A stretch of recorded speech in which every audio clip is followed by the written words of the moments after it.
ఇప్పుడు తెలంగాణ అసెంబ్లీ సమావేశాలు కొనసాగుతున్నాయి. వేడిగా చర్చలు నడుస్తున్నాయి. ఈ సమావేశంలో అధికార ప్రతిపక్ష నేతల మధ్య పెద్ద ఎత్తున మాటల యుద్ధం కొనసాగుతుంది. గత ప్రభుత్వాన్ని విమర్శిస్తూ అధికార పక్షం సభ్యులు, ప్రతిపక్షాన్ని విమర్శిస్తూ ప్రస్తుత అధికార పక్ష సభ్యులు, ఇలా మొత్తంగా అసెంబ్లీ బడ్జెట్ సెషన్ హాట్ గా జరుగుతుంది. మరి నేటి అసెంబ్లీ సెషన్ లో మాజీ సీఎం బీఆర్ఎస్ అధ్యక్షుడు కేసీఆర్ పై మునుగోడు కాంగ్రెస్ ఎమ్మెల్యే కోమటిరెడ్డి రాజగోపాల్ రెడ్డి తీవ్ర స్థాయిలో ఫైర్ అయ్యారు. అసెంబ్లీకి హాజరు కానప్పుడు ఆయనకు ప్రతిపక్ష హోదా ఎందుకంటూ నిలదీశారు.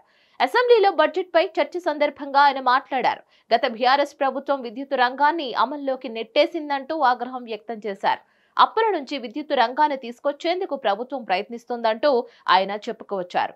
సీఎం రేవంత్ రెడ్డిపై మాజీ మంత్రి సూర్యాపేట ఎమ్మెల్యే జగదీష్ రెడ్డి విమర్శలు సరికాదంటూ ఆయన విమర్శించారు. గతంలో బీఆర్ఎస్ ప్రభుత్వం చేసిన తప్పులను ప్రజలకు చెప్పాల్సిన అవసరం ఎంతైనా ఉందని అన్నారు. బీఆర్ఎస్ ప్రభుత్వం విద్యుత్ రంగాన్ని పూర్తిగా నిర్వీర్యం చేసిందని అన్నారు. రాష్ట్ర విభజన సమయంలో తెలంగాణకు అదనపు విద్యుత్తును గత యూపీఏ ప్రభుత్వం కేటాయించిందని చెప్పారు. జనాభా ప్రాతిపదికన కాకుండా రాష్ట్ర అవసరాల మేరకు విద్యుత్ను కేటాయించినట్లు రాజగోపాల్ రెడ్డి పేర్కొన్నారు. కేసీఆర్ అసెంబ్లీకి వచ్చి మాట్లాడాలని సూచించారు. కేసీఆర్ సభకు అసెంబ్లీకి ఎందుకు రావట్లేదని ప్రశ్నిస్తే కేసీఆర్ తో మాట్లాడే స్థాయి మాది కాదంటున్నారని ఆయన పేర్కొన్నారు. అసెంబ్లీకి రానన్నప్పుడు ఆయనకు ప్రతిపక్ష హోదా ఎందుకు? ప్రతిపక్ష నేత హోదా కేసీఆర్ కాకుండా వేరే వారు తీసుకోవచ్చు కదా అంటూ సలహా ఇచ్చారు. అంతేకాదు విద్యుత్ అవకతవకలపై కమిషన్ వేసి దర్యాప్తు చేస్తున్నట్లు ఆయన పేర్కొన్నారు. యాదాద్రి పవర్ ప్లాంట్ తో ఉపయోగం లేదని ఆనాడే చెప్పానని అన్నారు.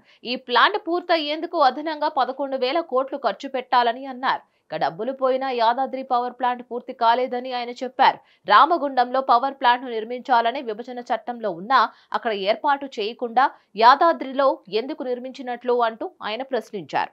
మరిన్ని న్యూస్ అప్డేట్స్ కోసం stay tune to hit TV.